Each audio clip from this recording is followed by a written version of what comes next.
I thought I'd do a little video to show you how I do reverse free lensing to get soft macro effects. So this is my 35 Sigma art lens, f1.4. So just to take a straight picture with this, you can't get very close to focus. That's about as close as I can get. And it's quite a sunny day, so I'm on f3.5 ISO 100 and it's 1/1600th of a second. So what I'm going to do next is take the lens off and flip it round. Just hold it carefully against the front of my camera so there's not too much dust getting in.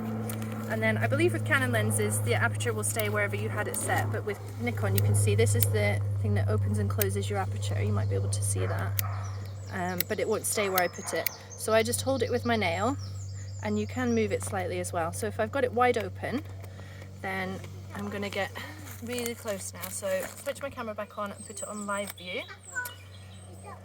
And the sun's now gone off my flower, so I'm just going to go to this flower instead. So you can see, if you come and video the back now, if you look on the live view screen, you'll see everything's really blurry, and you get closer and closer. You have to get really close with reverse free lensing until things start to come into focus. So you'll see just moving back and forwards is how you get the focus.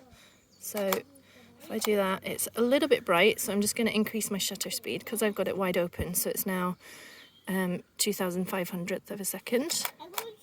And I usually take a few just moving in slightly to get different effects. It's quite nice with the shadows there. And then you can open your aperture a little bit, slow the shutter speed back down, and you'll get a bit more in focus. Oh, that might be a bit too much.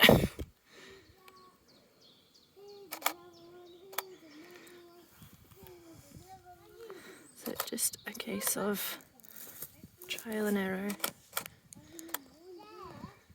So you get a bit more in focus there, and if you have a look at the front you'll see how close you get. So that's when it's in focus, about there. But I really like the soft effect of having the aperture wide open. I'm going to go get some tulips. And you get a really nice blur. I got some tulips.